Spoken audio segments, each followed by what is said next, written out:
You're listening to I Love It When, and I'm your host, Mo. I'm a speaker, coach, and connector. You're in the right place if you're looking for some inspiration and you're ready to truly embrace who you are. My intention with this podcast is to help you see that you are so much more powerful than you realize. Hello, everyone. Welcome back to another episode of I Love It When. I'm your host, Mo, and today I get the opportunity to introduce you to Briana Blythe of Tone Circle, Seattle.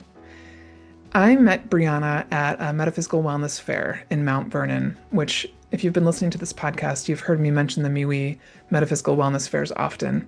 Again, I highly recommend checking out these fairs because you get to meet folks like Briana, which I did.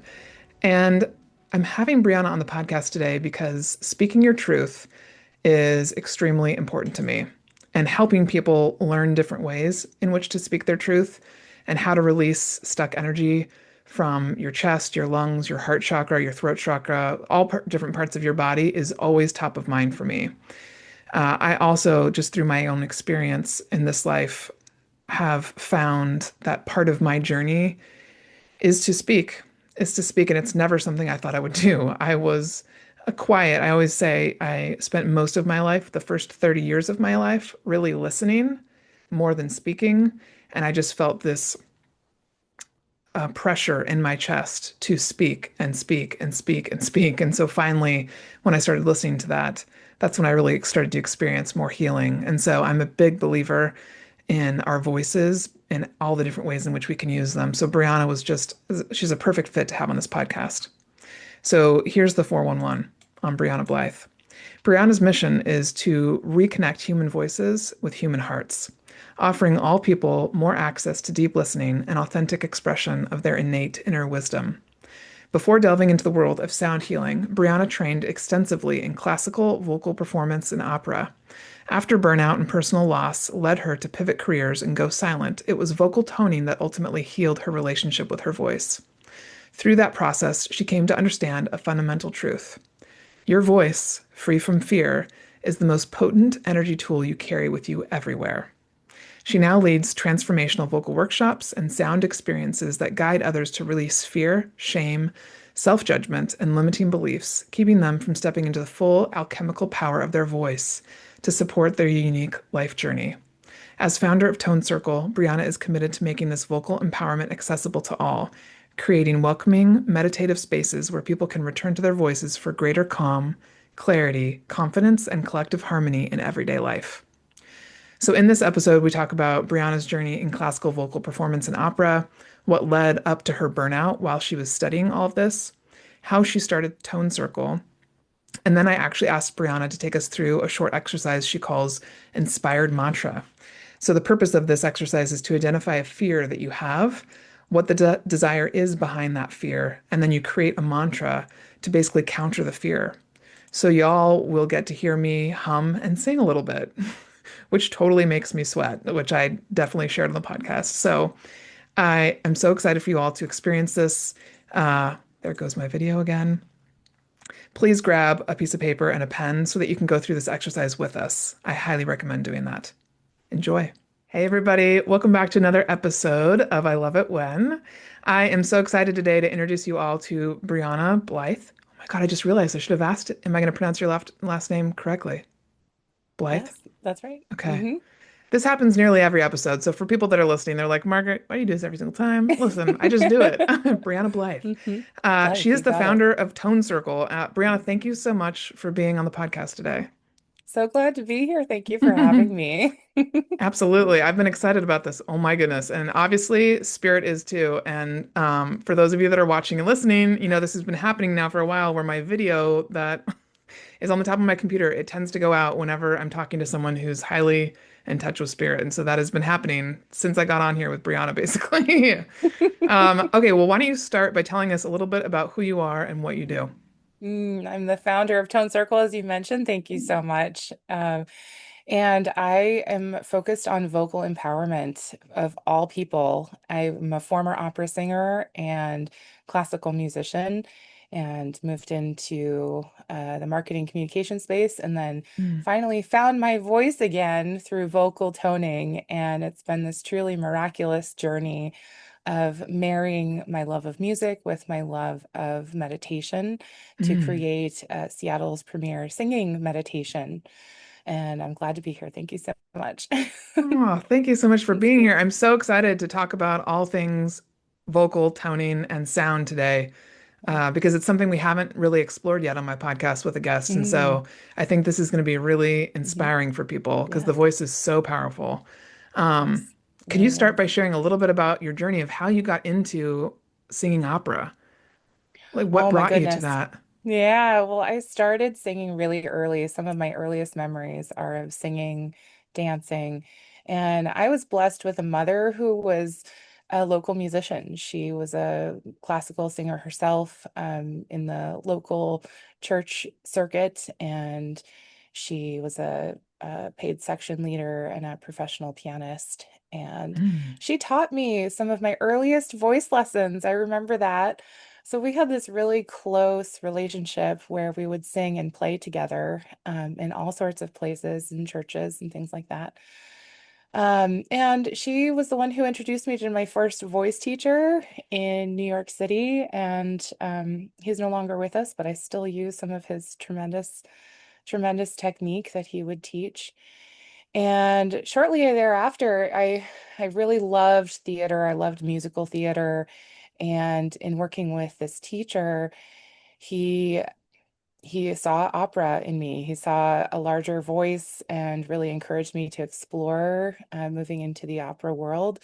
So I did, and I took that advice and took it on board. And everybody I sang for really reflected back to me, that I had this what what you might call the full package in some ways. Even though I was very young, I already had a good musical ear, musical instinct, and mm.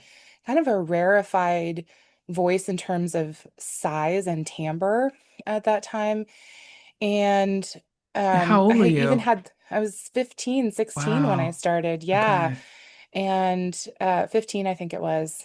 And I had the stature too, I'm 6 feet tall, and the Mhm. kind of Scandinavian type features that can be seen from far away, and a bunch of other factors. And that really spurred me on, saying, this is a likely career where I can have success. And I was really thrilled about it.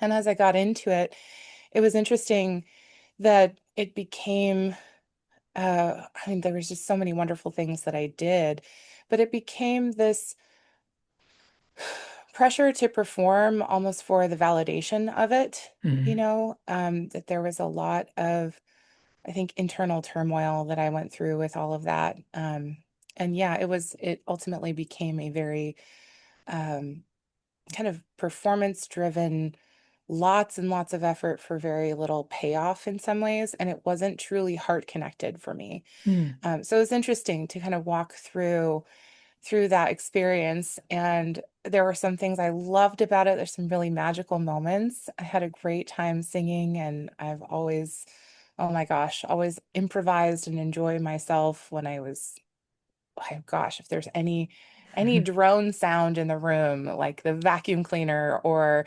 the like a mower, like a lawnmower outside, I would sing with it and love that feeling of just improvising.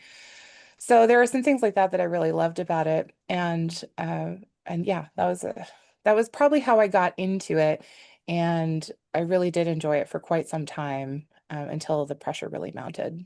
Hmm. Yeah. And you Yeah. mentioned that you had a teacher that was in New York. Did you live in New York when you were training? I And lived in Southern Connecticut okay. for most of my growing up, Okay. and yeah, I've traveled down to New York City once a week for voice lessons starting at 15. And boy, was he a really fantastic voice teacher. He was the only teacher my mother would trust my voice with because she too had a background in enough of a background to really understand the importance of a voice teacher on the impact of Mm, healthy singing. okay. And so she was very, very committed to getting me to somebody who knew that and understood Wow. that. Okay. So yeah, Did I she have a made it down background in there. opera as well? She had done a little bit, yes, in college, especially. She had done a lot of music. She had a master's in music, actually. But she really, her her words were that she really preferred to be person B on stage, right? The person supporting whatever else is going on. So she really leaned into her piano as the supportive role instead Okay. of singing. Yeah. Okay. And about how many years were you deep in that? Oh my gosh. I studied for about 11 years. So, and my studies brought me from, oh gosh, so I started in New York and ultimately ended up working with a teacher here in Seattle and then for a teacher in with a teacher in Los Angeles. And that was the real messaging that I received through all of those studies was that I had this really large instrument that would take time to develop and some life experience to really bring out effectively on stage. And so I was advised to really take some time and let it develop because, at least for the female voice, it's very common for the lower ranges, especially for the larger voices, to drop in around the 30s or mid Hmm. 30s. And that power that comes from the more strength in the lower range is necessary to help voices be heard, larger voices be heard over larger orchestras. Oh. So that was something I was like, oh, okay, I have all these things going for me. Great, I've got the full package, but boy, do I need to kill some time before I can really turn this into a career. So what I did was take advice from a number of people to go start learning languages. And so at least in the Western operatic world, some of the top languages are Italian, French, German, and Oh Russian. yeah. And so I decided to focus on Italian. So I moved over to the southern part of Switzerland, over Wow. to Lugano, where I studied intensively Italian studies and cultural studies, and then moved to the conservatory experience there, where I studied voice, music, and language as well. So Wow. yeah, it was a long journey, and I think that was kind of when the burnout started to settle in. I really did find that I had created an intensive scenario for myself where in an effort to become a well-rounded musician, to become somebody who really had every aspect of the career on lock, that I put a ton of pressure on myself and received a ton of external pressure to shore up things like theory and ear training and music history and a lot of these other wonderful related subjects, but none of which were necessarily my strengths. In fact, I was terrible at most of them. I'll freely admit that. Not my strong suit. So it was very, very much a depressing experience for me to try and do well in these things that just were not my strengths Hmm. and to really bang my head against those brick walls and it showed. I had a lot of trouble getting out of bed in the morning. I did not want to be on stage because I was becoming paralyzed by fear Mm. and a lot of it coming from within and this self-judgmental state and this pursuit of perfection. Yeah. And it was just really a struggle. It was a real struggle there for a while. So it was very much a relief when it's terrible to say this, but it's very much a relief when I flunked out of one of my theory classes. Just, Yeah. it was a relief. Yeah. I was not And this was ready to all between that continue. age of 15 to 26. Yes, Wow. yes, yes. Yeah. So I flunked out of one of my classes, and my mother became mentally unwell, and so I needed to return home to work with that as well. Hmm.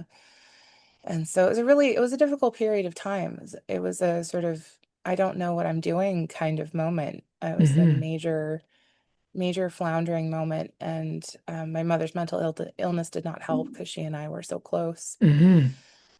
And when she did pass away, as sort of, and in 2018, and that was just devastating for me. It was Oh yeah. devastating. I had tried to take some time to find my own way and expected that I would be able to come back and reestablish a really good relationship with her, Mm-hmm.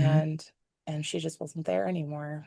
Um, Hmm. so it was tough, and that's when I officially stopped singing. I couldn't. Anytime I tried, I cried. Mm-hmm. It was it Was was that awful. 2018? Yeah, Yeah, it yeah. was in 2018. Okay. Yeah, so I had more or less stopped singing before then, but that really was the last nail in the coffin. And Yeah.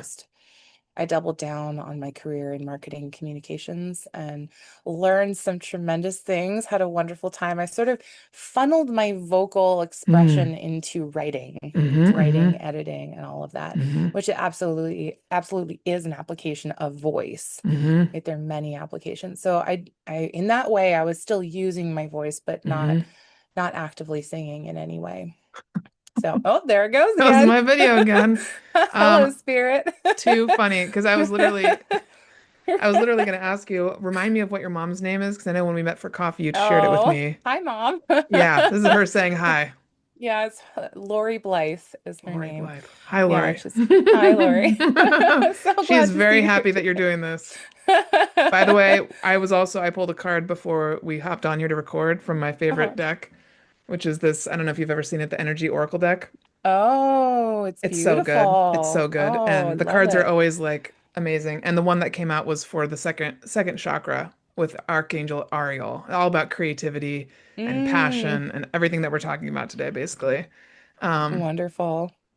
wow. So, Yeah. I mean, it's it's so interesting. There's so many different ways we could go with this, but I can already see from what you've shared how that time really impacted you and Mm-hmm. influenced your life. Mm-hmm. When you Yeah, look back absolutely. now, what's like one or two of the things that really stands out to you about how that experience shaped your life into who you are? Mm.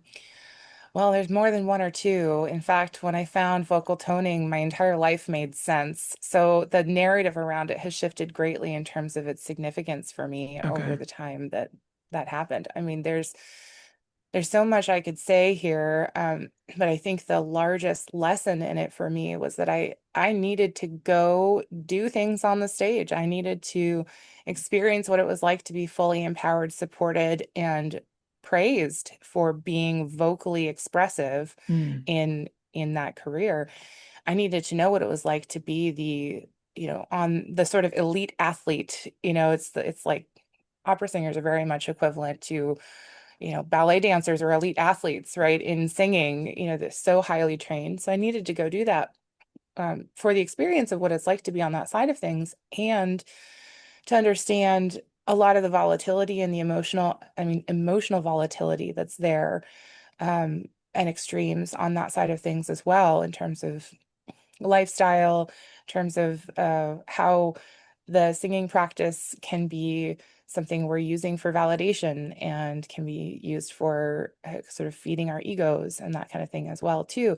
There are some very grounded opera singers, don't get me wrong, right? But the hmm lifestyle can support some of those negative thought cycles that keep hmm us from really feeling authentic to ourselves. hmm So I needed to understand that. And I also needed to understand what it was like as somebody who did not sing and who went to, as an audience member, for example, I avoided going to the opera or to hmm any other singing related performances for many years.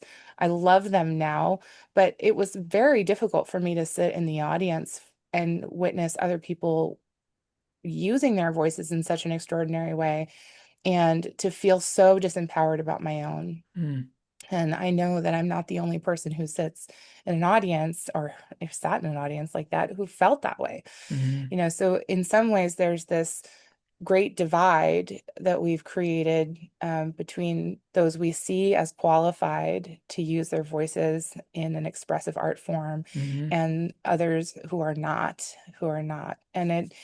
And while sitting and enjoying a beautiful performance is wonderful, enjoyment is just such a high vibrational experience. Awe is a high vibrational experience. It's the hidden things that can come up, sneak up on us, right? With this idea that um, the feeling of unworthiness or feeling of Mm-hmm. jealousy or envy or Mm-hmm. any of those other negatively charged thought cycles that can come up when we're witnessing somebody on the other side of this great divide and feel Mm-hmm. disempowered from our own voices. And so it's been really healing to come back and see that paradigm from this perspective and realize how important it was for me to go from that into my, 10, 12 years of what I think people are calling it like the dark night of the soul moment. That was very much my dark night of the soul, Uh-huh. where I had to face all of my demons and I had to work with that sense of self-worth and I had to figure out how to really embrace who I am on Mm-hmm. all these levels and do a lot of work. And in the process found meditation, and meditation really Okay. really brought me back from some very, very hard moments and is still with me today. And so understanding that, plus all of the marketing communications work, which sets the stage very well, no pun intended, for the running a business that can Yeah. actually power others. Yeah. Right? So that has been hugely impactful as well and makes total sense why that would be a thing, Mm-hmm. um, for me in my journey. So there's no piece of this that I look back and say, oh, I wish I hadn't done that.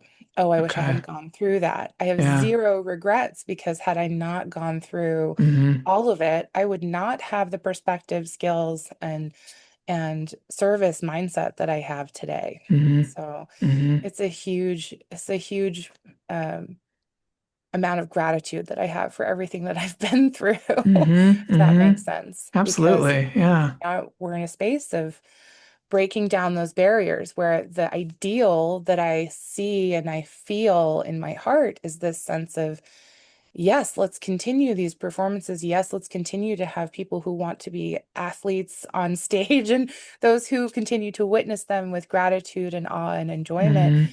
But let's do it from a place of knowing I can do that too. Yeah. And on the other side, on the stage side, just to know that we can do it with more balance, we can do it with more centeredness Mm-hmm. and more authenticity, Mm-hmm. as well. So Mm-hmm. I think there's a good balance I we can love reach that. for there. Yeah. Something that I often talk to people about a lot that I didn't even recognize I was going to, but I've kind of fallen into it is burnout. And so when you mentioned burnout, I did want to ask you, um, did you feel like, did you recognize that that was happening as it was happening, or did it Mhm. just kind of slowly and then suddenly creep up on you? And were there any Mhm. particular signs or symptoms that you had along the way that you could share with Mhm. people? Because I think sometimes people don't even realize that they are Yeah. experiencing it Mhm. until That maybe was it gets really very bad. Yes, yes, that was very much my experience as well. It kind of Okay. crept up on me slowly. I remember wanting to just sleep a lot more than I was used to wanting to sleep. I certainly wanted to eat a lot more than I had wanted to eat. Hmm. I had binge eating issues that really elevated during that time, gained a fair amount of weight. I also just found that there was this fear slash disinterest. I sort of Hmm. oscillated between fear and apathy in a big way. Um, and and I remember feeling like there was stepping back into my mother's experience of mental illness when I Hmm. returned to the States, um, was something almost like that gave me purpose. Hmm. That she was in trouble and I wanted to help her and I did my gosh darn best, right, as we all do in those situations. Hmm. And it gave me purpose, but it also added a tremendous amount of distraction and drama into my experience. So I would say that I moved from burnout into a perspective of life that was very much based on survival. So Okay. I'm not sure. There's kind of a fine line there, Hmm. and I'm not sure when I crossed it from I'm burnt out, I'm depressed, I can't see myself succeeding here unless I reach this level of Hmm. unreachable perfection to, moving into the sort of roller coaster of supporting somebody through mental illness. Hmm. So yeah, Thank it's you an for interesting sharing. moment. Yeah, Yeah. absolutely. Yeah. Hello, I love it when listeners. I have a special announcement for you. The Unplug from Fear retreat was a huge success, and thus we are hosting another one in February 2026, and tickets are already live for sale on my website. I have never experienced a retreat like our first Unplug from Fear retreat just last month in September. I felt so invigorated, energized, and excited. I knew I wanted to set the date for the next retreat as soon as I woke up the next day. This has never happened to me before. This retreat will be February 27th through March 1st at Kindred Healing Space in Everett, Washington, and will have the same speaker lineup with Enmei Mangels, Crystal Novak, and Kai Bertrand. Tickets are $15.55, and there are a total of 12 spots available. You can go to iloveitwhen.org to purchase your ticket today and check out the testimonials from previous attendees and speakers. I cannot wait to see you there. So from 26 on, can you take us through like what led you to Tone Circle? How did you come back to singing and expressing?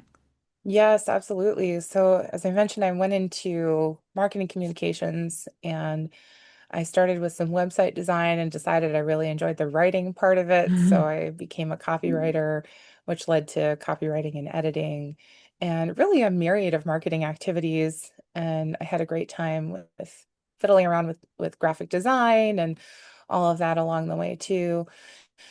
And so it was a really interesting moment. I worked in tech for a while. I have worked with a few different companies. I worked with an energy company locally as well as some really wonderful experiences. I met some really, really delightful people on the way. I was very blessed.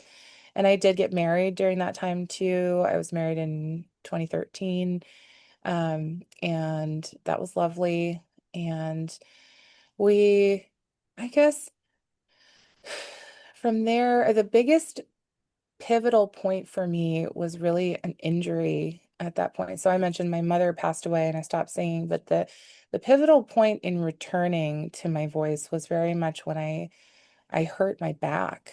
Oh, I had a wow. very significant back injury that kept recurring through these very little things. And I tried everything. I tried chiropractic work. I tried all the things, and it was really rough. And it wasn't until I had such a bad injury, I was on major medication. I had a terrible case of sciatica that really kept me in bed for weeks at a time that I got fed up. I got really fed up. I said, there has to be something better than this. I can't see myself on medication for the rest of my life. I can't see Hmm. myself dealing with this level of pain for the rest of my life. It was truly debilitating. And so I was blessed through social media. I think I found a meditation course through Facebook or something like that and signed up and started learning how to center and ground and start to watch my thoughts and how to tune into self. All of this while also working with a wonderful internal family systems trained therapist. And the combination of the two things kicked it off with a real bang. I was back on my feet and out of pain in 3 weeks. Oh my It gosh. was it was Wow. extraordinary. It was extraordinary. And I was basically back to normal within a couple months. So That's yeah, amazing. yeah, it was really extraordinary. So meditation has been with me ever since. It's been something which is actively allows us to tune into our healing needs and so much Yeah. more, so much What do you more. think happened for those of you that are listening? If this doesn't inspire you to meditate, I don't know what will. I love stories like this. Like, that is such a short amount of time. What do you think it was about those two things that helped you release that pain? It's honestly, I look back on it and it does feel sort of miraculous. It was almost like this Definitely big is. confirmation that it works. I don't know what the mechanism would be necessarily. I simply know that my intention was healing. Yeah, My yeah. intention was to heal myself Hmm. because it was not happening from the outside, Hmm. right? Hmm. Well, and just the fact healing that, yeah, myself. you held that Yeah. intention and you, Hmm. like, you went in, because so many people would avoid it still, would not do it, but you Yeah. went Yeah. and faced Yeah. that fear, I guess. Yeah. Yeah. Well, and one of the biggest things I've learned in this journey, and that was perhaps one of the largest lessons around it, is that discomfort is actually the door we want to knock on at Yeah. all times. The places where we have the largest fear of It's discomfort is true. actually where the biggest payoffs lie on the other side. It's so true. Yeah. Yeah. Yeah. So it's become kind of almost like a game since, going through a lot of those things as well. Where am I feeling the most discomfort today? Yeah. Okay. That's That's the absolutely thing how I I should think of probably it work on. too. Yeah, it's so true. It's like a Yeah. sign, it's a signal your body's Yeah. talking to you. Yes. Wow, that's Yeah. incredible. Yeah. So that was very much And a that injury, lesson did in that injury that. happen after 2018, after your mom had passed? Oh yes, that was probably 23. I think it was, yeah, 20 the end of 22 moving into Okay. 23. Wow. Yes. Yeah. And shortly Okay. thereafter, I had an attunement from an energy worker, which was just really extraordinary and helped me kind of hook back up to, I remember seeing in meditation snakes and Mm. other things, and I was so wondering what that was, and I just needed help understanding, and she really helped me get in touch with that kundalini base of the spine energy, which I had not been hooked into until then, which is part of the reason for the injury. It was to say, hey, take a look at Oh, this. yeah. And then, interestingly, in therapy sessions, that's also when I started feeling real self energy or higher consciousness or whatever you want to call that coming up as well. And I remember going on this year-long sort of almost like a drip by drip kind of journey of uncovering my first past life experience that was very traumatic and very much had to do with injury at the base of the spine, in terms of Wow. the trauma. So that was another huge component of the extended emotional healing after the Hmm. physical healing had taken place. So it was really interesting.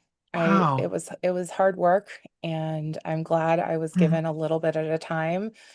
But now I've been through that kind of work with multiple other lifetimes and traumatic events to the point where I now have access to a lot of the learnings from those lifetimes through meditation as Mhm. well. And that's where a lot of the vocal alchemy techniques and things are arriving from, that they come, and I understand I'm supposed to share them Mhm. and that they must be shared before more arrive. So I keep sharing them.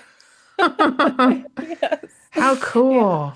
Yeah. Wow. Yeah. So then what was the final prompting to start Tone Circle? So yes, tone Yeah. circle. Oh my gosh. I discovered the practice of vocal toning. So I had done a little mantra practice. I remember this big awakening moment when I was in a workshop with 8 just amazing individuals, and we sang a mantra, and it was like, oh, Mhm. I feel that I can be emotional while I'm singing, Mm.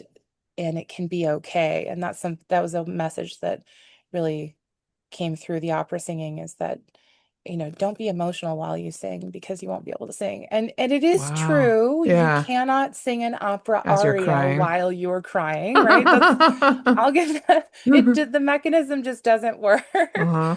But the message I internalized was, you can't be emotional while you sing. Yeah. And what I learned from that mantra experience was that absolutely I can be emotional while I sing, I just got and chills. I Yeah. need to And you need be. to be. Yeah, I mean, Yes. singing is so emotional. Yes, it's Yeah. incredibly emotional and has been for ages. And the Yeah. idea that it would be sort of quantified into this very technical experience is, it impoverishes the experience greatly. Mm. So that was the first eye opener for me, that maybe I need to start stepping back into my voice, and or at least into something musical again, because it Hmm. fed me in a way that meditation had started to do, but this was the next level. Hmm. And so I did the sound healing training at the Seattle Sound Temple, and their beautiful training is starts with the understanding that the voice is the first instrument. And my soul just luxuriated in this experience. It was like, oh, yes, here we are. Here we are. And there we had moments of 5, 10, 15 minutes maybe of doing this wonderful practice of vocal toning. And we did it in slightly different manner where, pardon me, we would sit in a circle, 10 or 11 of us in a circle, and we would all hum our tone. And I remember being in those circles just to harmonize the room, get ourselves in the here and now kind of deal at the beginning and ending of the days. I just remember being like, oh my gosh, like, why does this have to end? It was so good. It was so good. It was this incredible experience of using my voice again with this wall of sound around me, kind of like the drone sound that I mentioned earlier with the Uh, uh the like the vacuum vacuum cleaner or cleaner, the yeah. that kind of thing, right? Where there's drone sound, but there's um infinite possibilities. You hear a movement in, an interval change on this side from somebody, but you can hear their voice, but your eyes are closed, so you're not seeing them. And it was an incredible vibrational connection between all of us, while also being fully individual and fully calming to the nervous system. And just, I came out of those experiences being like, why aren't we doing this for hours at a Hmm. time? Like, we Hmm. all need this. So I went looking for the practice in an extended format. I looked for something in the 50, 60-minute range, and I couldn't find it anywhere. So I said, wow, okay, I need to create what it is that I want to see in the Hmm. world. I need to be this change, because the world needs this. I need this. Hmm. And I want to bring this to the world. So that summer, yeah, and actually the there was a lot of encouragement around it and a lot of interest in it as well, which was like, all right, I got to set up the first event. So I did a couple of test events in the spring of last year. And that was really, the rest is history. It was the Hmm. beginning of Tone Circle. The format, I spent the last year training myself how to present this in a way that really feels accessible to Hmm. anybody from any walk of life, that there truly is no need to have any singing experience. Hmm. There's no need to be self-conscious about any musicality or lack thereof. Hmm. It's completely approachable. It really, every voice can do it. It's wonderful. I love So it. it's been a lot of fun to develop that in a way that feels comforting, safe, welcoming, Yeah. non-judgmental, truly free form, for anybody who's ready to step into the power of their own voice to harmonize their experience in How a cool. truly meditative way. Yeah, Can you walk us through like what an event is like so people who are listening kind of have an idea? absolutely. Yeah. Yeah. So an event, typically we come in, we take a few minutes to just get settled, and then we will go through a guided meditation. So everybody will get a chance to set some intentions if they wish, and then we'll move into a guided meditation. And we'll begin vocal toning. This is in the standard format. We tone for about 40, 45 minutes if it's a 60-minute event. And we tone and hum with crystal singing bowls or with another instrumentation. They're like the shruti box, or even with piped in music. I've done it and it's highly effective. There's really no difference in terms of what that is, but we do uniquely carry a pedal tone or a drone sound that really holds the ground for us musically. So it becomes really easy to say, oh, okay, I need a break. I'm going to just listen for a minute, or I need to breathe now, or I have to clear my throat, right? There's cover, right? So it doesn't feel like if Hmm. I stop singing, Hmm. everybody's going to know, right? So it's very Yeah. comforting to have this instrumentation holding the ground. And then we'll guide participants back out of the vocal meditation portion. And then we get some time to share our experiences, which has been so needed and so Hmm. necessary and so beautifully revealing in some extraordinary ways. And I just have been blown away Hmm. about a lot of the things that we notice coming up for us through sound Hmm. and through using our own voices. Hmm. So that's a really powerful moment. And then at the end, we do something called crystal support for the voice because everything is energy. And here we are in this beautiful circle, creating this tapestry of sound together that is truly unique every single time. And we've shared intentions, we've shared experiences, we've had beautiful vibrational connection. And it becomes this kind of encapsulated, charged token of the practice that everybody gets to take with them. And each crystal that we charge is, and we have little pieces for each person, is specifically chosen for its effects to support the voice, right? So its abilities to support our vocal journeys, because all our vocal journeys are different. So we do that, and then, yeah, we wrap up. That's how we usually wrap up the practice. So it's very Wow. simple. Vocal toning is super simple in and of itself. It's just the experience of sustaining sound on a hum or an open vowel. So we have ah, e, o, u are the open vowels. And it really is a focus on sustain, which helps us build in breath work as well without even thinking about it. So you have this calming of the nervous system that happens and also the slowing down of our brain waves that happens. It's like this vibrational massage, I like to say, from the Hmm. inside, or giving ourselves a sound bath from the inside, Hmm. But the difference is we're doing it with our voices, Hmm. which is something that we don't necessarily think about being important, except that it's highly relevant. Yeah. Everybody's voice print contains different harmonics that are perfectly attuned to who we are as human beings Hmm. and what we need and what our vocal journeys are here for. I like to say that we Hmm. chose our voices, right? So Hmm. there's once we release them from all the fear and judgment and trauma that many of us have experienced from experiences of like even from being having to be polite, right? Where what we're saying is divorced from what we may be feeling, Hmm. potentially, all the way to really true abuse around abusive situations around our vocal experience or journey, where Hmm. we were told we were less than or not worthy because our voices were not the way somebody thought they needed to be. Hmm. Those things, when we internalize them, they become all sorts of fear, judgment, and shame and empower us not to use our voices, right?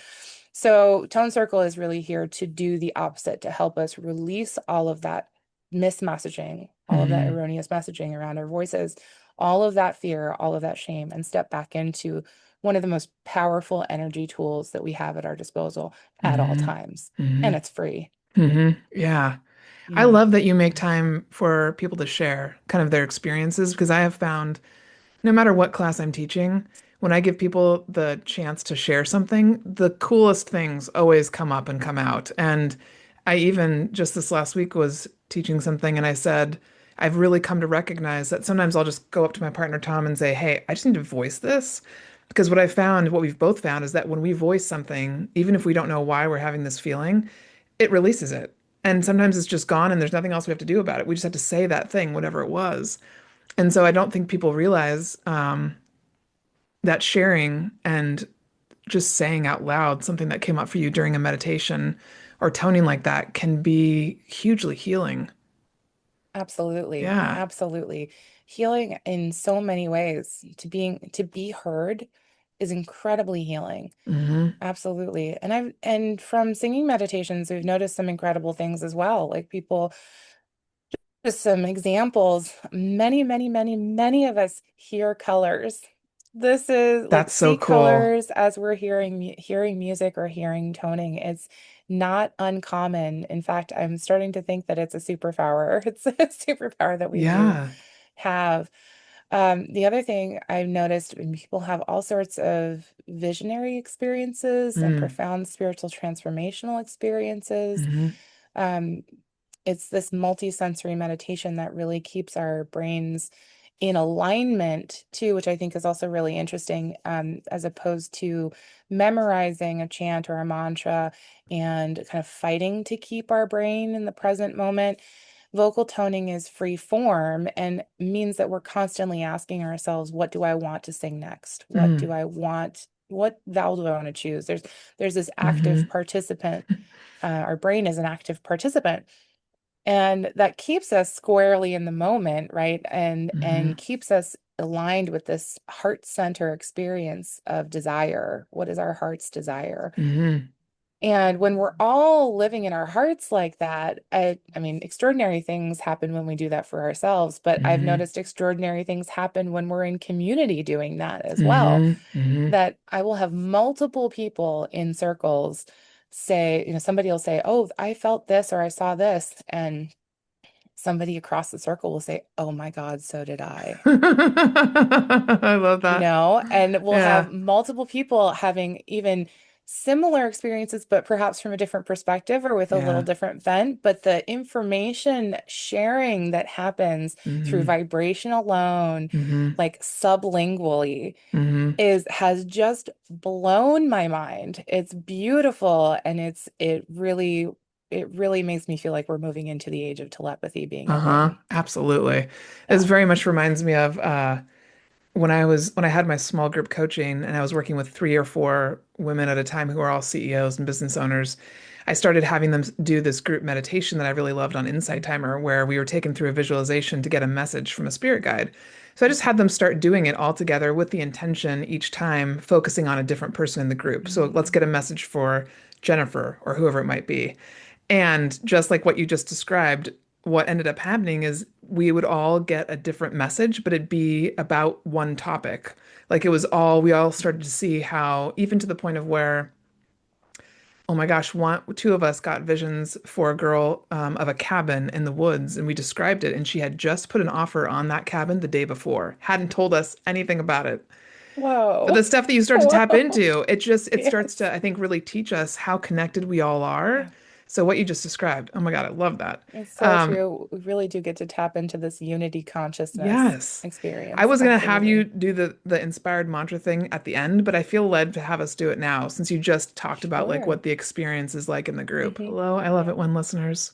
I want to take a moment to share with you something that I've added to my daily routine that is changing my life. It's about the size of a band-aid and it's called LifeWave. If you struggle with stress, pain, or sleep, these might be something you want to try. LifeWave patches are non medicated and made of organic materials. Therefore, no substances like chemicals or drugs enter the body.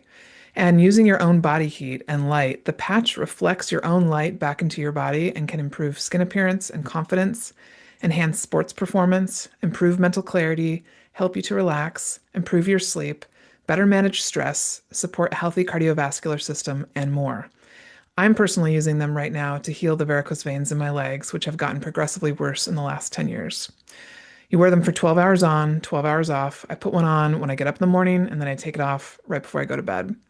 I highly recommend checking out the Eon and the X39 patch to begin with.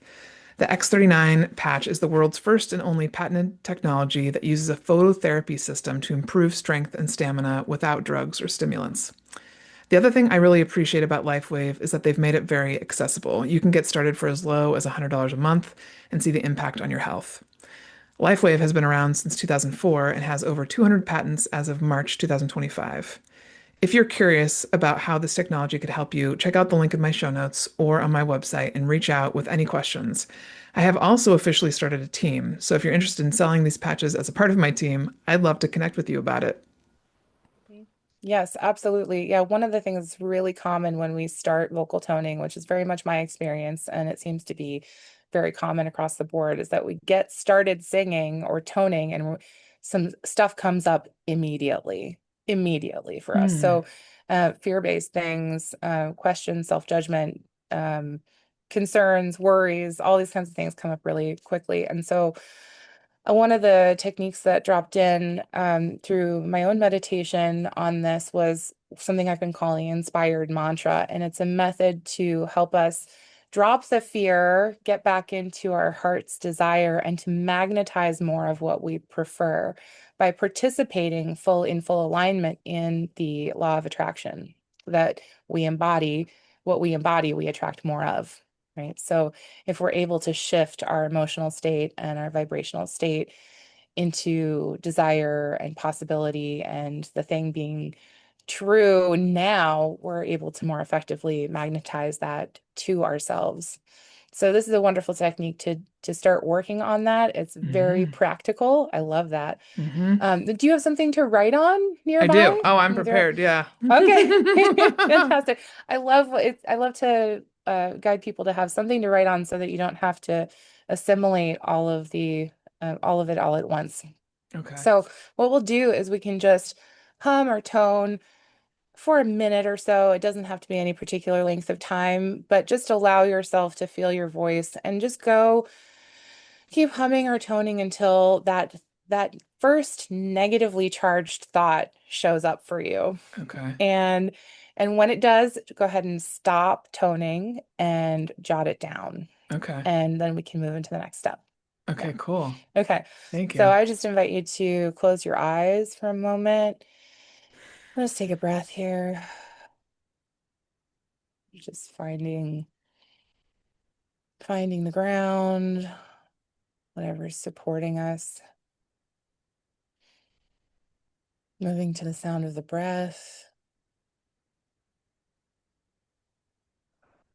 And when you're ready, allowing your voice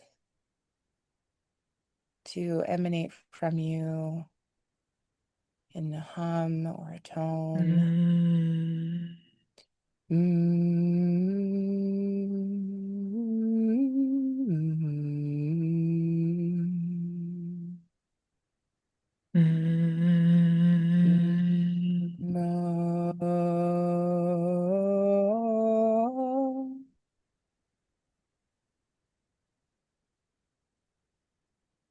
Mm. Oh, I've got mine.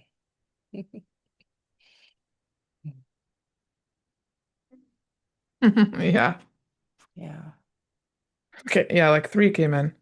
Yeah. They come in quickly, surprisingly quickly. It's all aligned so much with us recording on this day. For those of you that are Yes. listening, it's a Sunday. And literally this last week, it's come up several times through a couple different healers that I work with that it's like the healer says, you're really compressed. And it's this compression I feel around my chest, around my Mm, lungs. I think it has to do with my voice. I think in many mm, lifetimes, like you've brought up past lifetimes, my voice was squashed. And so this mm. lifetime is one of the things I can even feel it now as I'm saying that is speaking my truth. Yeah. And I think there's a space I need to step into that's even bigger. I need to take up more space. So the message I got was Mhm. don't be so loud, quiet down, don't take up so much space. Oh, wow. Yeah. Yes. And it Yes. feels Yes. almost like I'm being squeezed around my lungs. Mm. Oh, interesting. Yes. Hmm. Yes. That's a really good example. Yes. Thank you for sharing that. And now, if we look at that statement, it's so negatively charged, and we can distill it down into a fear statement. So there are two types of fear, right? There's physical fear if we're in physical danger. And if you are feeling physical fear, please be afraid. Like run. Yeah, If you're yeah. there with it, in a dangerous situation, please do what you need to do, right? But most of the time we're dealing with psychological fear, as I'm sure you work with this too. And psychological fear is what tortures us. It's what tortures us with that kind of negatively charged statements. So what we'll do here is we can distill most statements. Most fear can be distilled into, or most negatively charged statements can be distilled into fear statements of I am afraid I am not blank enough, or I am afraid I don't or won't have enough blank. So not all fear can be distilled down to that, but most of it can be. So if you take a minute to just consider yours and to see if you can distill that statement down into an expression of fear, I am Okay. afraid um, that would be a great thing. And then we can move on to the next step. Can you say the other one again? I am afraid Yeah, so that. I'm afraid that I won't be blank Okay. enough, or I am afraid that I won't have enough blank. Yeah. Okay. Thank you. Yeah. So that could be I'm afraid I won't be capable enough, or I won't be um any number of things. And it can also be I'm afraid I won't have enough time, enough money, enough any of that as well. Okay. Yeah. So distill it down to one of those. I'm afraid that I hmm won't be. And it may not fit perfectly. If it doesn't, you can choose your own, but Okay. it would begin with I'm afraid of, or I'm afraid that. Yeah. The thing And that or keeps that coming up one. is I'm afraid that I will do the wrong thing, say the wrong thing. So take up too much Yes. space and in all that space do something wrong. Yes. Yeah, Yeah. that's great. I'm afraid that I'm exactly. That's Okay. wonderful. Yeah. So now that you have that statement, you can move into the next step, which is to uncover the hidden desire in that fear, right? So what Uncover the is hidden it in desire. that? What is it in that statement of I'm afraid that I won't say the right thing, Hmm. or I won't do the right thing, or I will do something wrong? What is the desire underlying that? Usually it's just a reframe, right? So for example, I want to heal myself. Like I'm afraid I can't. I had a really nasty voice come up when I was just doing it, saying with great incredulity and doubt, oh, you think you can heal yourself? Like it was super nasty. It was really nasty. So my Oh. fear statement was, wow, okay, I'm afraid I'm not capable enough of healing to heal myself, right? That I'm not Hmm. able to do that. And so my reframe is going to be, I want desperately to be able to fully and completely heal myself. I see That what would you be mean. my So that's the desire. desire within the fear. Yes. Okay. So what it's actually revealing is my fear of that, of not being able to do that, is actually indicating that I'm so excited to do that. I want to heal myself fully with my voice or Okay. without, whatever I want to do it. Well, Yeah. then, yeah, that's the way you explain that makes it super easy for me to say, like, my desire is I have a desire to take up a lot of space because I know that love will emanate from that. No matter if I say the hmm right or the wrong thing at the wrong or the wrong time, I have a desire to take up a huge amount of space. Amazing. Yeah. Amazing. Amazing. So now you have your desire statement. We move into this idea of creating an I am active statement that is reframed in the positive. So we'll Okay. do, for me, it would be I am healing using the gerund to make it very active, very present. I am healing myself now. And then use the word now at the end Now. to bring it right here into this moment for Okay. with our words anyway. Yeah. Okay. So, like, I am taking up space, taking up big space, I want to say now. Yes. Yes. Okay. I am taking up big space now. Okay. Yes. Yes. And I love that you mentioned love in there too. You can even add with love now if you Oh, want to yeah. do I like something like that. that. Okay. Yeah, for sure. So now you have this statement, for me, it's I am healing myself now.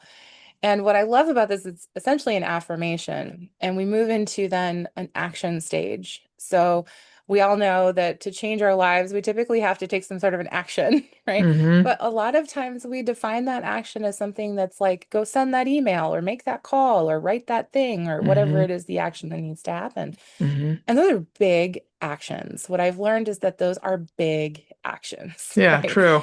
Right? They're really big actions and Yeah. they're daunting, Yeah. right? They're very daunting. But just like you mentioned, when you speak something, that can be enough. That can be enough to set that ball rolling, to put things in motion. So what we do then is to say, we're just going to speak that inspired affirmation aloud 3 times. Okay. So we can do that together on the count of three. I like to do it together because then nobody's listening to each other's stuff, especially Mm-hmm. in a group scenario. Oh, true. This can be a very individual thing. So on the count of three, we can just say it 3 times together, Okay. just from our hearts. Okay. So 1, two, three. I I am am taking up healing big myself space now. with love now.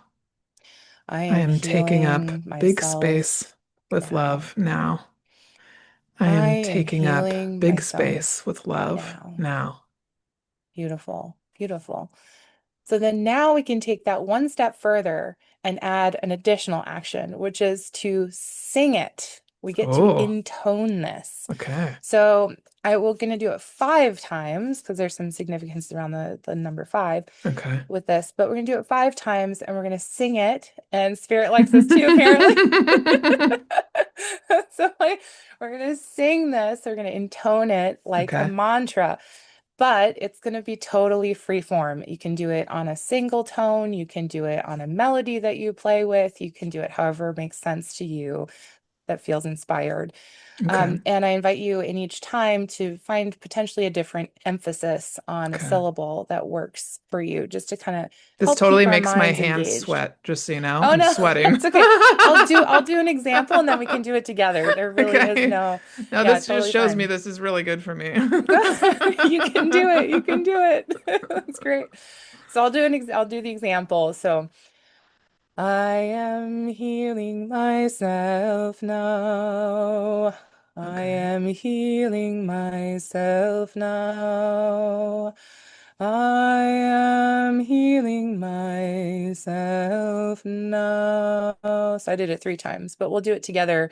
But you can Okay. hear there's a I little love that. different emphasis on each one, right? And you don't have to do it that way if you don't want to, but it's an option out there to just help keep our brains in the room, right? Okay. From checking Okay. out. So, Okay.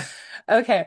So we can do it together and we'll go 5 times of each. Ready? Okay. Okay. Close our eyes. Take a breath, inhale, and I I am am taking healing a big myself space with love now. now. I I am am taking healing a big myself space with love now. now. I I am am healing taking a big space with myself love now. now. I I am am taking healing a big space myself with love now. now. I I am am taking a healing big space with myself love now. now. Beautiful. Oh, And just take a gosh. minute when you finish to just feel where those vibrations were for you in your body.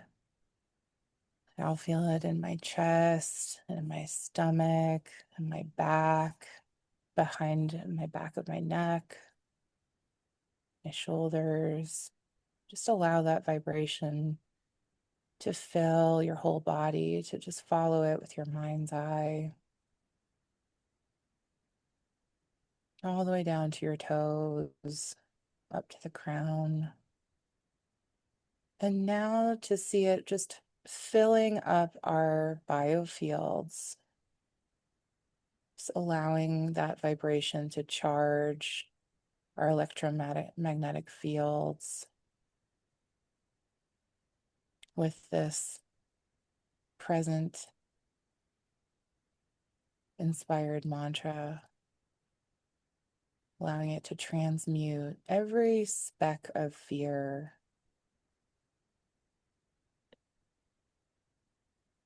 harnessing that energy for ourselves, for our journeys.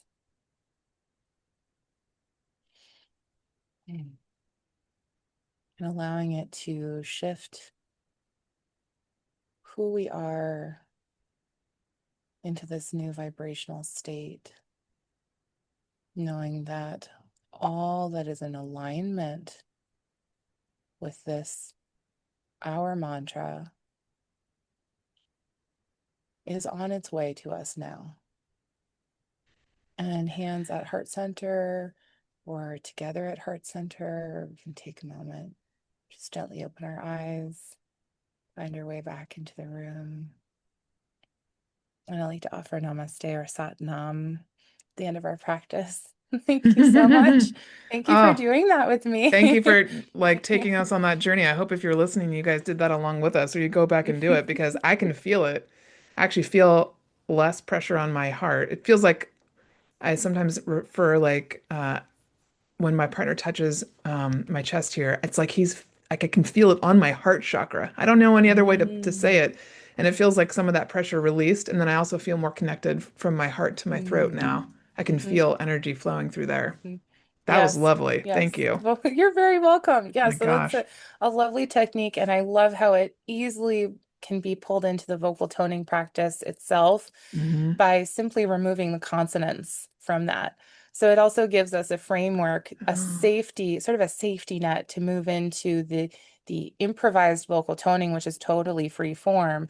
That Hmm. if you have this mantra string of vowels, so and I'll Hmm. demonstrate that in a second here too, that it gives us a little bit of a framework to help us move into the practice without the fear, right? So, Okay. because it can be a little bit like, oh, I don't have a something to hang on to, right? I have to Hmm. really tune into those desires. So can be a wonderful bridge into the practice that can continue to feel really healing. So Hmm. in that case, mine would be, I am healing myself now would sound a little bit like right? And that would be Okay. something I could bring into the rest of the practice as well, where we just simply use the Okay. vowels. I love that. So yeah, fun times. Yeah. It's been highly effective for me too, because it just brings things in. Hmm. Singing is, I mean, that sense of singing being praying twice is is so true. It's so true. Yeah. And you don't have to use the word prayer, but in our many of our current vocabularies, we're using the words intentions, right? But Hmm. it is truly helping us anchor our intentions in like a tremendously Hmm. effective way. Hmm. I might have to Even when start it's, using that mantra like during my yeah, morning process after my meditation or absolutely. something. Yeah. Absolutely. You can use it anytime. And that's the thing I love about vocal toning is that the applications are endless Yeah. to, especially for emotional processing, that, if you're processing grief or you want to bring in gratitude or Hmm. any number of applications you can use it for on your own. And I love Hmm. that. I've just toned my way through every song on the radio, every shower, every like vocal Hmm. toning is just this really truly individual practice that can be so powerful for us. Yeah. And then you bring that into a community scenario, and that's where this total acceptance and incredible energy can be created as a Hmm. community. Hmm. So it's a wonderful way for me. It's been delightful to step in to the community experience, having also an understanding of what it's like to do on my own, right? And it's Hmm. definitely enhanced and it's definitely validating and it's, oh my gosh, the coolest things come up. Yeah. How cool. Yeah. So for people who are listening that are like, okay, I want to come to the next event, what's the best way for them to kind of stay in the loop for when you're doing things? Yes. Yeah, so definitely on the website, we Okay. have a single source of truth there on terms of what's coming up next. We have an events page, so that's a great place to check out. Okay. And yes, there are some other places as well. You can follow us on social. Keep everything on Instagram and Facebook, Okay. pretty updated for sure. Okay. So definitely check us out there for events. Hmm. Okay. Super cool. Well, I have one more question that I want to ask you Yeah, before we end for the day, because I feel like that mantra was like the perfect thing to kind of close us out. But I absolutely. do want to ask you, you've mentioned also and alluded to intuition throughout this whole episode already. But I like asking people how you define what intuition is Mm. because everybody says something different, which connects with a different audience member. How do you define what intuition Yeah. is? 100%. Intuition for me is the internal guidance system. That's how I look at it. And it goes by I like so the way many you say that. names, Yeah, right? it does. This internal guidance system that we have goes by so many names, whether that's source energy or higher self or self energy. Oh my gosh. And it really does feel like this positive guiding force Hmm. that is always optional. Like there are some things that come in through intuition that feel timely, but there's the sense of urgency is never there. And it's a really wonderful way to distinguish between am I in Hmm. mind energy or Yeah, am I in heart that's such a center good way to put it. with it? Yeah, it's Yeah. that urgency actually has an implied fear, Mm. right? And fear, and my intuition doesn't arrive through fear. I don't know if Hmm. anybody else feels that way, but Hmm. as soon as I'm in the emotional states that are, you know, below neutrality, um, I really struggle to feel that intuition. But in the higher Hmm. states of consciousness, boy, does it come in easy. Hmm. It's really Hmm. wonderful to get in touch that Oh, way. But I love definitely that. internal guidance system. Yeah, for Yeah. me too, I don't know if anyone else experiences it this way, but I have recently, in the last few years, it's very much a full body participatory experience where I have to often work fairly hard to stabilize the like full body shivers, all the way through shaking and teeth chattering to some extent if something really potent is coming through for some reason. Uh-huh. But it's almost a channeling experience of higher self, and Hmm. I don't profess to channel anything else, but definitely when I there are moments when I am tuned in enough that my higher self will take the wheel, which is really, really lovely. Love So, what that. about you? Thank you. About what I call it? Yeah, what does your intuition bring up for you, or and how does it, Oh, how what are does it come your through? symptoms? Yeah. Do you have That's a great any? question. Nobody's ever asked me that on this. Oh, I've talked about it like on my solo episodes, but never had a yeah, guest ask me, so thank you. curious. Well, I love that you said teeth chattering because I was like, wow, I haven't had that. But I did have this recognition through sharing with other people, specifically in the last 6, 7 years as I've been sharing more, is that I used to think that everybody felt these things. And then I'm realizing, oh no, different people feel it differently. Because when I would say to my partner Tom, for instance, hey, so when you get the chills, like, do you feel it from your calves all the way up through your cheeks? And he was like, no, that doesn't happen for me. And I was like, oh, I didn't realize how strong the signs were coming through and how strongly my mind was ignoring them. And so now when I get them and I'm out for a walk and it's already cold, or let's say it's actually 75 and sunny here in Seattle, when I get them, it's like a wow, I'm paying attention now because I Mhm, recognize that my body has been trying to speak to me for my whole life and I've been ignoring it so hardcore that it's really the chills really speak deeply to me. Uh, and then now I look back too at the way that I would speak, specifically in work environments, mhm, where I think I was really quieting myself and shoving my voice down. The way I would speak, I would say things like, I just feel like this. I just feel like this is how it's supposed to be. Or I just feel. I would always say feel. And I would oftentimes get shut down and just say, well, this isn't about feelings. And now I recognize, oh mhm, no, I wasn't just saying feel because it was about feelings. That was my, I was telling, I was, that was my intuition or my, if I had said it a different way, mhm, they might have heard me. It was like my mhm, knowingness, my claircognizance. mhm, But because I used the word feeling, which is not welcome really in the corporate world or in any sort of place really, mhm, I recognize now how it comes through. And so I can shift how I say mhm, things so that different groups of people can hear me better. mhm, But yeah, it's been amazing to mhm. kind of reconnect with my body in that way and say, oh my God, body, I'm so sorry that I ignored you for so long. Yes. It's so, Yes. your body is so powerful with how Mm-hmm. it speaks to you. Mm-hmm. I Yeah. agree. I agree. Thank Yeah, you for that asking me that. intuition. Absolutely. It's such an embodied experience. And I do have curiosity now as especially as we're starting to share some these very uh, synchronistic experiences in vocal toning, everybody seems to have different ways of understanding, oh, my intuition is Hmm. trying to tell me something Hmm. here. And a lot of them are physical Hmm. experiences. And so I'm curious about it because mine have become so strong Hmm. when something, and it's been frightening even at times Hmm. to realize Hmm. that that's happening. So I've always had great assurance that everything's okay when it does, but it's like it's something I'm interested in normalizing, Yeah, this yeah. somatic experience of our voices, somatic experience of everything that comes up with it, Hmm. and the fact that our voices also give us everything we need to process all of that, Hmm. to process it and express it, Hmm. you know.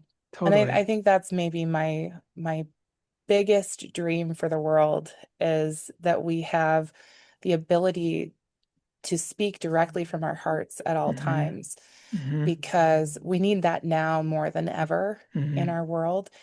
And it also builds this incredible foundation of exchange. It supports an incredible foundation of exchange of saying, here's what I authentically need. Mm-hmm. This is my need right now.